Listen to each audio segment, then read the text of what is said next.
মৌসুমী বায়ুর প্রভাবে রাজধানী সহ সারা দেশে হালকা থেকে মাঝারি বৃষ্টি হচ্ছে। রোববার পর্যন্ত থেমে থেমে বৃষ্টির এই ধারা থাকতে পারে বলে জানিয়েছে আবহাওয়া অফিস।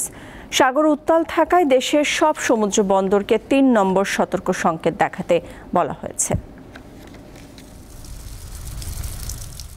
শ্রাবণের মেঘগুলো ভেসে বেড়াচ্ছে আকাশে, কখনো ঝুম তো কখনো ঝিরে ঝিরে বৃষ্টি। সাপ্তাহিক ছুটির দিন হওয়ায় রাজপথটাও বেশ ফাঁকা। শহুরে জীবনে জানালার পাশে কিংবা বারান্দায় বসে কেউ কেউ উপভোগ করছেন বর্ষার রিমঝিম। কিন্তু জীবিকার তাগিদে যাদের বের হতেই হয় তাদের কাছে বৃষ্টি বিলাসের সুযোগ কোথায়? এসব শ্রেণী পেশার মানুষের মন ভালো নেই। বৃষ্টি মাত্রা 2 দিন ধরে ভাড়া মারতে পারতেছি না, বুঝছেন, জমাটা কামাইতে পারি।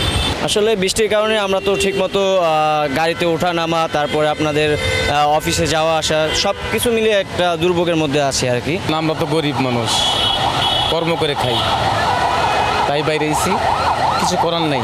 পকেটের কথা কি বলবো, একদমই শূন্য। এই জন্য বৃষ্টি সত্ত্বেও বাসা থেকে বের হয়েছে আর কি।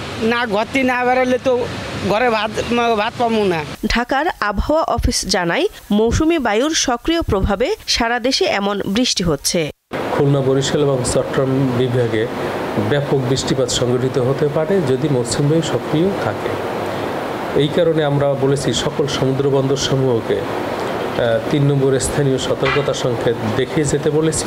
আগামীকাল সকাল থেকে 4 তারিখ সন্ধ্যা পর্যন্ত বৃষ্টিপাতের তীব্রতা অনেকটাই কম থাকবে, কিন্তু 5 তারিখ থেকে আবার বৃষ্টিপাতের তীব্রতা বৃদ্ধি পেতে পারে। ভারী থেকে অতি ভারী বৃষ্টির ফলে চট্টগ্রামে পাহাড় ধসের সতর্কতা জানান এ আবহাওয়াবিদ।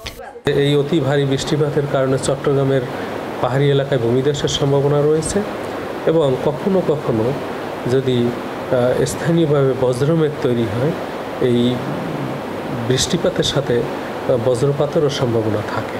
উত্তর বঙ্গোপসাগরে অবস্থানরত মাছ ধরার নৌকা ও ট্রলারসমূহকে পরবর্তী নির্দেশ না দেওয়া পর্যন্ত উপকূলের কাছাকাছি থেকে সাবধানে চলাচল করতে বলা হয়েছে। দিলশাদানি, দীপ্ত সংবাদ, ঢাকা।